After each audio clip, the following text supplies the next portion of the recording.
الحمد لله رب العالمين،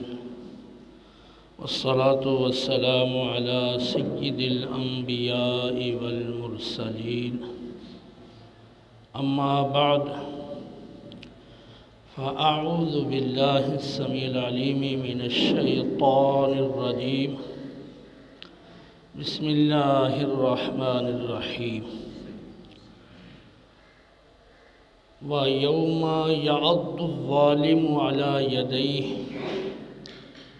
يَقُولُ يَا لَيْتَنِي اتَّخَذْتُ مَعَ الرَّسُولِ سَبِيلًا يَا وَيْلَتَى لَيْتَنِي لَمْ أَتَّخِذْ فُلَانًا خَلِيلًا لَقَدْ أَضَلَّنِي عَنِ الذِّكْرِ بَعْدَ إِذْ جَاءَنِي وَكَانَ الشَّيْطَانُ لِلْإِنسَانِ خَذُولًا. وقال الرسول يا رب إن قوم اتخذوا هذا القرآن مهجورا. كذلك جعلنا لكل نبي عدوا من المجرمين وكفى بربك هاديا ونصيرا. صدق الله العظيم. الصلاة والسلام عليك سيدي يا رسول الله وعلى آلك وأصحابك سيدي يا حبيب الله. اللہ رب العالمین جل جلالہ نے قرآن پاک کی سورۃ الفرقان آیت نمبر 27 تا 31 میں کفار کی اس حالت کا ذکر کیا ہے جو انہیں بروز قیامت لاحق ہوگی، اور دنیا میں اپنے برے کافر دوستوں کی وجہ سے وہ حق قبول کرنے سے محروم رہے، اس پر انہیں حسرت ہوگی، اور اس وقت یعنی بروز قیامت وہ اس پر اپنی پشیمانی کا پچھتاوے کا اظہار کریں گے۔ چنانچہ اللہ رب العالمین کا ارشاد ہے، اور اس دن ظالم شخص دانتوں کے ذریعے اپنے ہاتھوں کو کاٹے گا اور کہے گا کہ اے کاش، ہائے کاش میں نے رسول صلی اللہ علیہ وسلم کی معیت میں رہ کر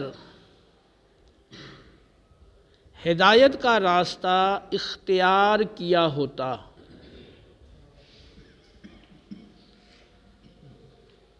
وائے میری کم بختی، کاش میں نے فلاں کو اپنا دوست نہ بنایا ہوتا، یقیناً فلاں میرے دوست نے مجھے گمراہ کر دیا، بھٹکا دیا، بعد اس کے کہ نصیحت میرے پاس آ چکی تھی۔ اور رسول عرض کرے گا اے میرے رب، میری اس قوم نے قرآن کو چھوڑ رکھا تھا، اور اسی طرح ہم نے ہر نبی کے لیے مجرموں میں سے دشمن بنائے ہیں، اور آپ کا رب ہدایت دینے اور مدد کرنے کے لیے کافی ہے۔ ان آیات میں آپ غور کریں تو یہ بات کھل کر سامنے آتی ہے کہ بہت سارے ایسے کفار ہیں، ایسے مشرکین ہیں جنہوں نے اپنے برے دوستوں کے کہنے پر حق کو قبول نہ کیا، ان کے جو دوست تھے جن کی صحبت میں وہ رہتے تھے، انہوں نے انہیں ایمان اور حق قبول کرنے سے دور رکھا۔ دنیا میں تو انہیں اس بات کا احساس نہیں ہوتا، لیکن آخرت میں جب ان کے اس عمل کا نتیجہ سامنے آئے گا اور انہیں عذاب سے دوچار کیا جائے گا، تو اس وقت وہ اپنی اس ندامت کا، اس پچھتاوے کا، اس حسرت کا اظہار کریں گے کہ کاش ہم نے رسول کی معیت میں ہدایت کے راستے کو اختیار کیا ہوتا، کاش ہم نے فلاں کو دوست نہ بنایا ہوتا، فلاں میرے دوست نے مجھے گمراہ کر دیا، ہدایت میرے پاس آ چکی تھی، نصیحت آ چکی تھی، لیکن میرے فلاں دوست نے اسے نصیحت قبول نہ کرنے دی، ہدایت کو قبول نہ کرنے دیا۔ تو اب وہ آپس میں ایک دوسرے کو ملامت کریں گے۔ ایک کافر اور مشرک دوسرے کو کہے گا تو نے مجھے یہ کہا تھا کہ ایسا کرو، وہ کہے گا تو نے یہ کہا تھا۔ اب ایک دوسرے کو ملامت کریں گے اور ایک دوسرے کے دشمن ہو جائیں گے۔ الاخلاء یومئذ بعضهم لبعض عدو الا المتقین۔ قیامت کے روز دوست آپس میں دشمن ہو جائیں گے سوائے متقین اور پرہیزگار لوگوں کے۔ ظاہر ہے کہ جو پرہیزگار اور متقین یہاں کسی کے دوست ہیں اور ان کی صحبت میں وہ بیٹھتا ہے، تو وہ جو صاحب تقوی دوست ہے وہ اس کو نیکی کی طرف لے کر آئے گا، اس کو برائی سے سمجھا کر روکے گا، ہدایت کی طرف لائے گا۔ تو وہ قیامت والے دن وہ اس پر خوش ہوں گے کہ آپ نے مجھے اچھے راستے کی طرف لگایا اور آج میں اس کا اچھا صلہ پا رہا ہوں۔ تو جو متقین ہیں وہ جن کے یہاں دوست ہیں وہ آخرت میں بھی دوست ہوں گے، باقی جو لوگ ہیں ایک دوسرے کے دوست وہ آپس میں قیامت والے دن دشمن ہو جائیں گے۔ نبی کریم صلی اللہ تعالیٰ علیہ وسلم نے ارشاد فرمایا، بخاری مسلم کی حدیث ہے، پیدا ہونے والا ہر بچہ فطرت پر پیدا ہوتا ہے، یعنی فطرت اسلام پر پیدا ہوتا ہے۔ پھر اس کو اگر یہودی ماں باپ کا ماحول ملتا ہے تو اس کے یہودی ماں باپ اس کو یہودی بنا دیتے ہیں، مجوسی نصرانی ماں باپ کی صحبت میسر آتی ہے تو وہ نصرانی ماں باپ اس کو نصرانی بنا دیتے ہیں، اور مجوسی ماں باپ کی صحبت ملتی ہے تو وہ اسے مجوسی بنا دیتے ہیں۔ یعنی بچہ فطرت اسلام پر پیدا ہوتا ہے، اس کی فطرت میں اسلام موجود ہوتا ہے، لیکن جیسا اس کو ماحول ملتا ہے پھر وہ اس ماحول کے مطابق فطرت سے ہٹ کر اس ماحول کے زیر اثر وہ کوئی دین دوسرا اختیار کر لیتا ہے۔ نبی کریم علیہ السلام نے فرمایا کہ جس طرح ایک جانور صحیح و سالم اعضاء والا بچہ جنم دیتا ہے، تو کیا تم محسوس کرتے ہو کہ کسی پیدا شدہ بچے کا کان کٹا ہوا ہو؟ یعنی جو جانوروں کے بچے ہیں تو پیدائشی طور پر وہ کان کٹے پیدا نہیں ہوتے، جانور کا بچہ وہ صحیح و سالم پیدا ہوتا ہے، اس کے کان صحیح و سالم ہوتے ہیں، بعد میں پھر جو ماحول ملتا ہے اور وہ لوگ اس کے کان کاٹ دیتے ہیں۔ تو جس طرح وہ جانور کا بچہ پیدائشی طور پر صحیح و سالم اعضاء والا ہوتا ہے، وہ کان کٹا نہیں ہوتا، اسی طرح انسان کا بچہ پیدا ہونے والا وہ بالکل صحیح ہوتا ہے، فطرت اسلام پر پیدا ہوتا ہے۔ بعد میں پھر جیسا ماحول ملتا ہے یہودیت کا یا نصرانیت کا یا مجوسیت کا، پھر وہ ویسا وہ اختیار کر لیتا ہے دین۔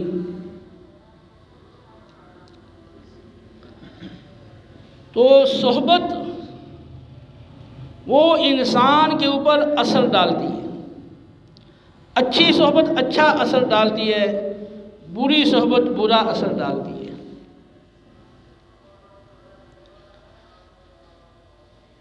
آج ہم دیکھ رہے ہیں کہ صحبت کے حوالے سے ہماری اکثریت کو کچھ معلومات نہیں، کچھ توجہ نہیں، خود کس صحبت میں رہ رہے ہیں، بچے کس صحبت میں رہ رہے ہیں، اس کی کوئی پرواہ نہیں۔ دیکھیں بچہ ابتداءً جس ماحول میں رہتا ہے تو وہ ماحول کا زیادہ اثر قبول کرتا ہے۔ آپ کسی نو مولود بچے کو کسی ماحول میں چھوڑ دیں، آپ عربی ماحول میں چھوڑیں گے، بچہ جو ہی بولنا شروع کرے گا تو عربی بولے گا، انگریزی ماحول میں چھوڑ دیں انگریزی بولے گا۔ جس زبان والے ماحول میں بچے کو رکھا جائے گا بچہ اس ماحول کی زبان بولے گا، اور وہ ایسی صاف ستھری زبان بولے گا کہ اگر آپ پوری کوشش کر کے انگلش سیکھیں، عربی سیکھیں اور پوری کوشش کریں تو آپ پورے اس لب و لہجے میں نہیں بول سکیں گے۔ آپ سمجھدار ہیں، عاقل بالغ ہیں، آپ نے پوری کوشش کر لی لیکن آپ اسے نہیں بول سکتے، وہ بچہ وہ اسی لب و لہجے میں بول رہا ہے، تو اس کا مطلب ہے کہ وہ بچہ اپنے اس ابتدائی ماحول میں سیکھنے کی زبردست صلاحیت رکھتا ہے، اور اس بچپن کی عمر میں آپ اس کو جو سکھا دیں گے اس کے ذہن میں راسخ ہو جائے گا۔ آپ کا اپنا بھی تجربہ ہوگا کہ بچپن میں جو چیزیں آپ نے یاد کی تھیں یا آپ نے کوئی نظمیں یاد کی تھیں، کچھ اشعار یاد کیے تھے اور کچھ باتیں یاد کی تھیں، تو اب بھی آپ کو وہ باتیں یاد ہوں گی، اور لیکن بڑے ہونے کے بعد جو چیزیں آپ یاد کرتے ہیں تو مسلسل توجہ رہے تو وہ رہ جاتی ہیں یاد، ورنہ وہ بھول جاتی ہیں۔ تو ایسے معلوم ہوا کہ جو حدیث فرما رہی ہے کہ بچے کا ماحول اس کو یہودی نصرانی یا مجوسی بناتا ہے، ورنہ پیدائشی طور پر تو وہ فطرت اسلام پہ پیدا ہوتا ہے۔ فطرت اللہ التی فطر الناس علیہا لا تبدیل لخلق اللہ، فرمایا کہ یہ فطرت اسلام جس پر اللہ نے لوگوں کو پیدا کیا ہے، اس فطرت میں تبدیلی مت کرو۔ اور تبدیلی کیسے ہوتی ہے؟ ماحول سے، صحبت سے۔ تو مقصد کیا ہے کہ بچہ فطرت اسلام پر پیدا ہوا ہے، اب اس کو اسلامی ماحول میں رکھا جائے، اچھے ماحول میں رکھا جائے۔ اگر وہ کسی دوسرے ماحول میں جائے گا تو اسی ماحول کا وہ اثر قبول کر لے گا۔ نبی کریم صلی اللہ علیہ وسلم نے ارشاد فرمایا، ابو داؤد ترمذی شعب الایمان مسند احمد میں صحیح سند سے یہ روایت ہے، المرء علی دین خلیلہ فلینظر من یخالل، آدمی اپنے دوست کے دین پر ہوتا ہے، لہذا تم میں سے کسی ایک کو چاہیے کہ وہ اچھی طرح دیکھ لے کہ کس کو وہ دوست بنا رہا ہے۔ آپ نے کسی کو دوست بنانا ہے، کسی ماحول کو اختیار کرنا ہے، کسی صحبت کو آپ نے اختیار کرنا ہے، تو پہلے ذرا دیکھ لیں کہ اس ماحول، اس صحبت والوں کا دین کیسا ہے، ان کے اخلاق کیسے ہیں، ان کا عمل کیسا ہے، یہ پہلے سوچ لے، دیکھ لے، اور اس کے بعد پھر فیصلہ کریں کہ اس کو دوست بنانا ہے یا نہیں بنانا، اس ماحول کو اور اس صحبت کو اختیار کرنا ہے یا نہیں کرنا۔ یہ نہیں کہ بغیر سوچے سمجھے آپ دوست بنا لیں، بغیر سوچے سمجھے کسی ماحول کو اختیار کر لیں اور پھر نتیجتاً ایمان جاتا رہے، اخلاقیات بگڑ جائیں اور خرابیاں پیدا ہو جائیں۔ یہ جتنے بھی چور ہیں، ڈاکو ہیں اور قتل کرنے والے اور دیگر جرائم پیشہ لوگ، تو کیا یہ پیدائشی طور پر ایسا پیدا ہوتے ہیں؟ ان کو بھی ماحول ہی بگاڑتا ہے۔ پیدائشی طور پر تو فطرت اسلام پر پیدا ہوئے ہیں، اور پیدائشی طور پر تو ان کی فطرت میں خیر رکھی گئی ہے۔ اب چوری کا ماحول ملا تو چوروں کے ماحول والا جو ہے اس ماحول کے شر نے اس پہ اثر کیا، اب وہ جو خیر اس کی فطرت میں موجود تھی اس خیر سے وہ ہٹ گیا اور وہ چور بن گیا، ایسے ہی ڈاکو بن گیا، جیب کترا بن گیا اور قاتل بن گیا، اس طرح دیگر نشہ کرنے والا بن گیا، دیگر کسی جرم کو اس نے اپنا لیا۔ تو یہ پیدائشی طور پر جرائم پیشہ لوگ پیدا نہیں ہوتے، وہ جس ماحول کو اختیار کرتے ہیں، جس جرم والوں کا ماحول اختیار کرتے ہیں، پھر وہی جرم ان کا پیشہ بن جاتا ہے۔ اور ہمارے ہاں کیونکہ اب مادہ پرستی کا دور ہے اور ہر بندے کی ترجیح دولت ہے، دین ترجیح نہیں ہے، ایمان ترجیح نہیں ہے، اچھے اخلاق ترجیح نہیں ہے، ترجیح ہے دولت۔ تو اب دولت جس ماحول سے زیادہ ملے گی، جس ماحول میں زیادہ سہولیات میں ملیں گی، تو ہمارے لوگوں کا رجحان یہی ہے کہ وہ اس ماحول کو اختیار کرتے ہیں۔ اس وقت ایک تعداد ہے مسلمانوں کی جو برطانیہ میں، امریکہ میں، کسی اور یورپی ملک میں وہ رہائش پذیر ہے، اور وہ بڑی کوشش کر کے، بڑی محنت کر کے، بڑی مشکل سے وہاں پہنچے، اور کتنے لوگ تیار ہیں اس کے لیے کہ وہاں کسی طرح سے وہ پہنچ جائیں۔ وہاں کی دولت، وہاں کی سہولیات، وہاں کی آسائشیں وہ ان کے نزدیک ایمان کے مقابلے میں زیادہ درجہ رکھتی ہیں۔ کتنا ہی نیک کیوں نہ ہو، آخر کسی نہ کسی درجے میں ماحول اس پہ اثر ڈالے گا۔ اب وہاں یورپ میں رہنے والا جو شخص ہے وہ گھر میں محصور ہو کے تو نہیں رہ سکتا، یا کسی مسجد مدرسے میں بند ہو کے تو نہیں رہ سکتا، آخر اس کو اس ماحول میں باہر نکلنا ہے، دکان پہ جانا ہے، مارکیٹ پہ جانا ہے، اس کو گاڑی پہ سفر کرنا ہے، اور دیگر اس کی ضرورت کی جگہ ہیں وہاں اس کو جانا ہے، لوگوں کے ساتھ میل جول ہے، تعلقات ہیں تو وہاں جانا ہے، جاب والی جگہ ہے یا سکول ہے وہاں جانا ہے، یونیورسٹی ہے تو وہاں جانا ہے، یہاں کام کاج کرتا ہے وہاں جانا ہے۔ تو اب اس کا وقت گھر میں کتنا گزرتا ہے اور باہر کتنا گزرتا ہے، آپ خود سمجھدار ہیں کہ گھر میں کتنا وقت گزارے گا۔ رات اس نے گھر میں سو لیا، آرام کر لیا، باقی جو وقت ہے اس نے باہر ہی گزارنا ہے نا۔ تو اب وہاں کا جو ماحول ہے وہ کیسا ہے؟ پہلی بات تو یہ ہے کہ اس ماحول میں قانونی لحاظ سے اس طرح کی آزادی دی گئی ہے کہ گویا کہ وہ مادر پدر لوگ آزاد ہیں۔ وہاں کوئی شخص اپنے بچے کو برائی سے روک نہیں سکتا، سزا دینا تو دور کی بات ہے نا، تھوڑا سا سختی کے ساتھ یا ڈانٹ ڈپٹ بھی نہیں کر سکتا۔ بچی زنا کرے، بچی لڑکوں کے ساتھ وہ دوستی اختیار کرے تو وہاں باپ کا کوئی اختیار نہیں، بچہ زنا کرے اور گندے ماحول میں چلا جائے وہ باپ نہیں روک سکتا۔ اب وہاں جو ماحول ہے وہ بے پردگی والا ماحول ہے، اور وہاں پر زنا کوئی جرم نہیں ہے، کوئی کبھی چیز نہیں ہے اس قانون کی نظر میں اور ان لوگوں کی نظر میں، وہ جس طرح چاہے آپ کر سکتے ہیں، ان کے ہاں یہ کوئی جرم نہیں ہے، اور نہ ماں باپ کو روکنے کی اجازت ہے کہ وہ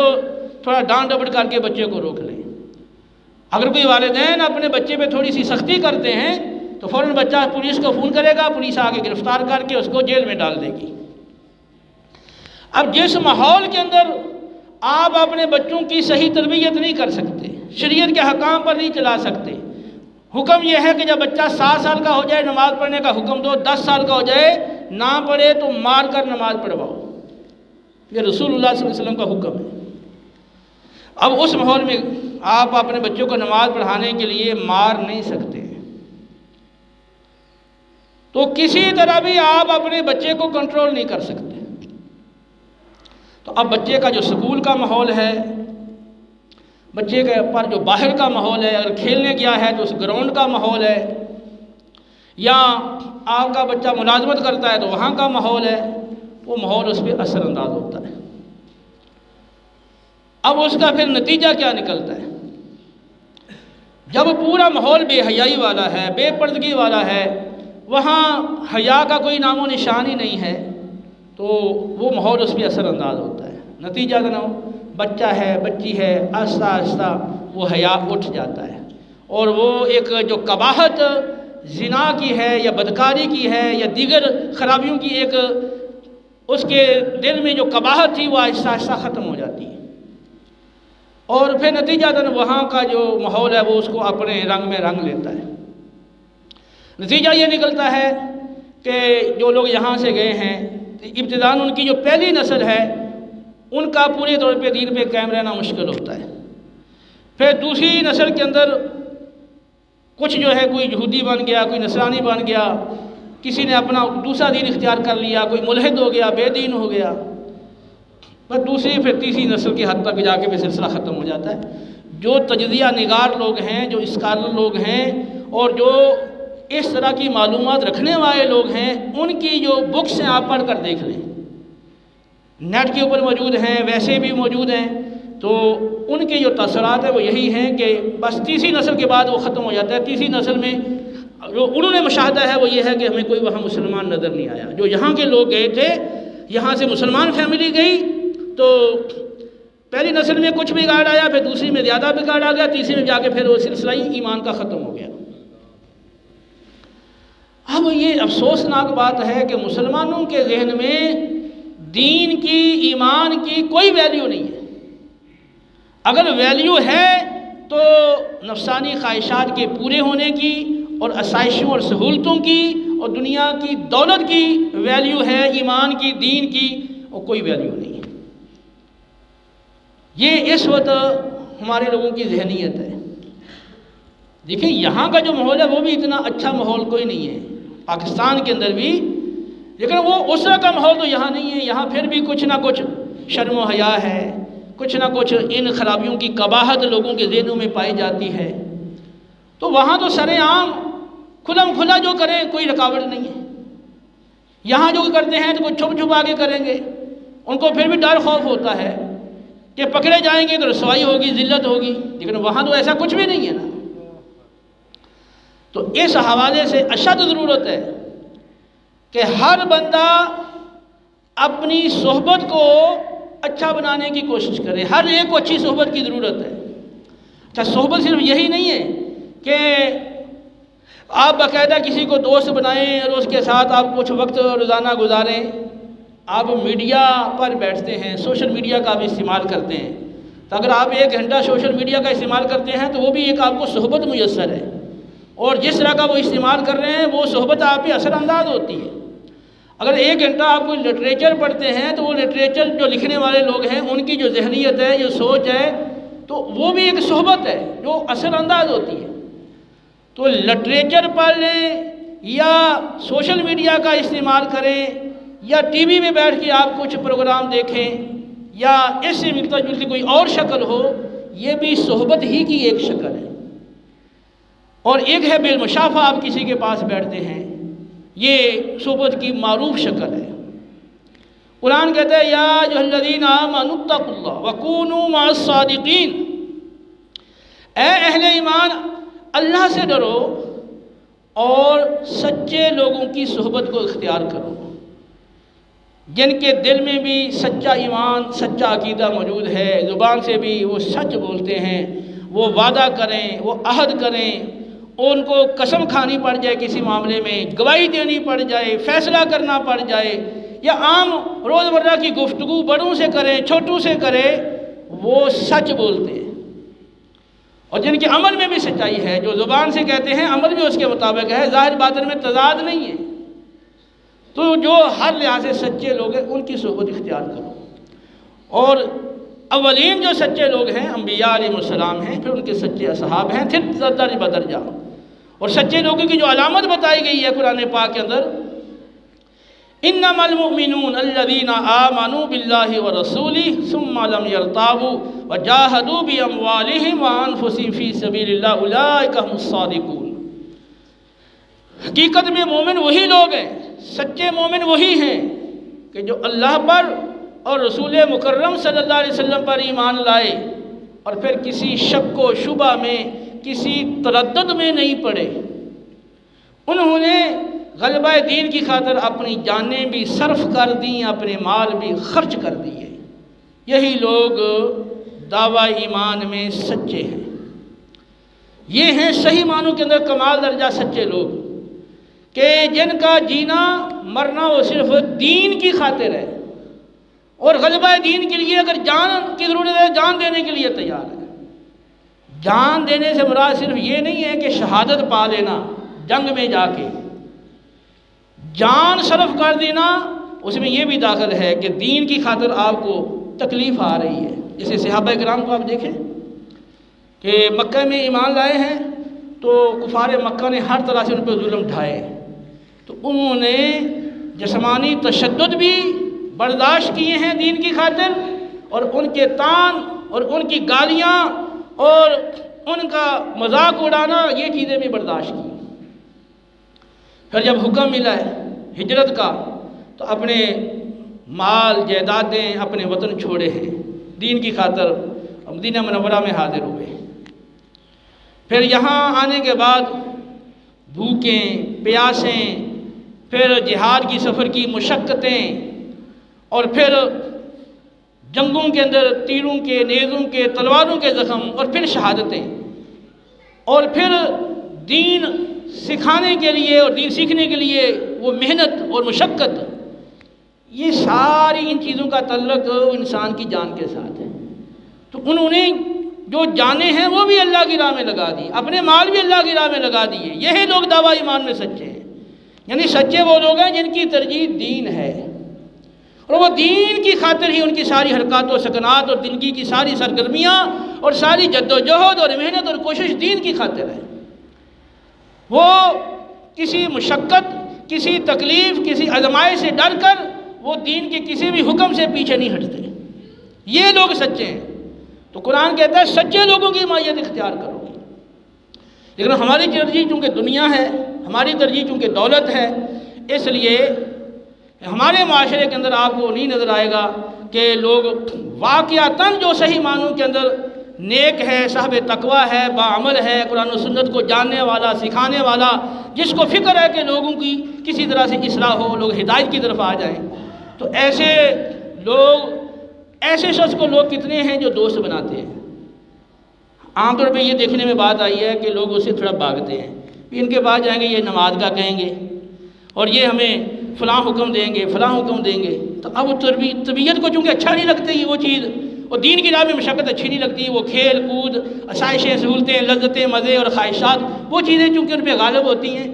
اس لیے اچھے لوگوں کی صحبت سے ہمارے لوگ بھاگتے ہیں۔ ہاں صحبت ملے تو کسی جج کی، کسی ڈاکٹر کی، کسی انجینئر کی، کسی وزیر کی، کسی شریر کی، بس ایسے لوگوں کی صحبت وہ دنیا کی وجہ سے، دنیا کی خاطر، کہ ہمیں ان سے کوئی یہ دنیاوی مفاد ملے گا، اور ہماری جو دوستیاں ہیں وہ مفاد پر مبنی ہے۔ مفاد ملے گا تو دوستی ہے، مفاد ختم تو دوستی ختم۔ تو جبکہ قرآن و سنت نے ہم سے یہ تقاضا کیا ہے کہ آپ اچھی صحبت اختیار کریں۔ ابو داؤد اور ترمذی کی روایت میں ہے لا تصاحب الا مومنا، صرف مومن کی صحبت اختیار کرو، جو نیک مومن ہے اس کی صحبت اختیار کرو، اس سے دوستی کرو، اور تمہارا کھانا بھی صاحب تقویٰ آدمی ہی کھائے، یعنی جو نیک مومن ہے صاحب تقویٰ اسی کو دوست بنانا ہے، اسی کی صحبت اختیار کرنی ہے، اور اسی کے ساتھ تمہیں کھانے کا موقع میسر آئے گا، اور وہی تمہارا کھانا کھائے۔ مسند احمد کی روایت میں ہے کہ جس شخص نے اللہ کی خاطر کسی سے محبت رکھی تو وہ شخص اللہ کی تکریم کرتا ہے۔ اللہ کی خاطر محبت رکھنے والا کسی کے ساتھ وہ اللہ کی تکریم کر رہا ہے۔ بظاہر تو وہ ایک نیک متقی پرہیزگار کی وہ تکریم کر رہا ہے نا، لیکن وہ اللہ کی تکریم کر رہا ہے۔ مسند احمد میں صحیح سند کے ساتھ یہ روایت ہے۔ نبی کریم صلی اللہ علیہ وسلم نے اچھی صحبت اور بری صحبت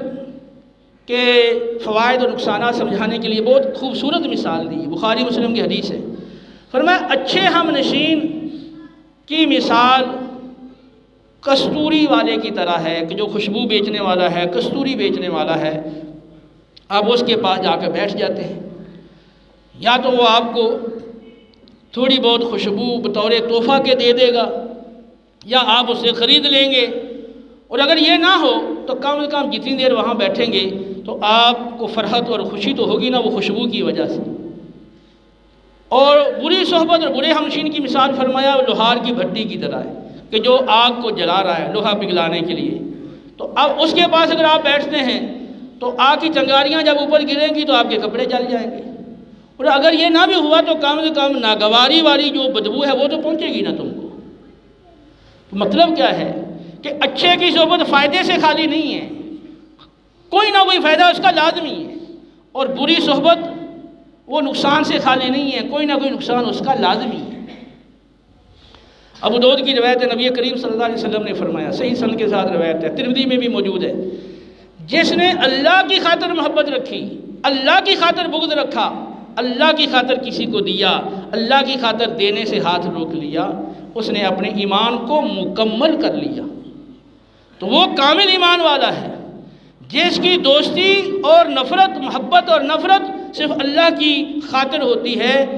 اللہ کی رضا کے علاوہ اپنے نفس کی بنیاد پر یا دولت کے حصول کی بنیاد پر یا دنیاوی مفادات کی بنیاد پر یا دنیاوی اغراض کی بنیاد پر اس کی دوستی کی بنیاد نہیں ہوتی۔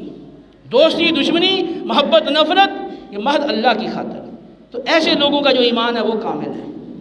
تو ہم سب کی یہ ذمہ داری ہے کہ ہم اچھی صحبت کو اختیار کریں۔ اب جو یہاں بیٹھے ہیں آپ سن رہے ہیں یہ بھی تو ایک صحبت کی صورت ہے، لیکن یہاں لوگ آتے ہیں بالکل آخر میں آتے ہیں، جو آپ کے اپنی میٹنگز ہوتی ہیں، اسکول جانا ہے، کالج جانا ہے، یونیورسٹی میں جانا ہے، اپنی دکان پہ جانا ہے یا دیگر ایسی جگہ پر جانا ہے تو آپ وقت پہ جاتے ہیں، شادی ہالوں میں گھنٹے بیٹھے رہتے ہیں کھانے کی خاطر،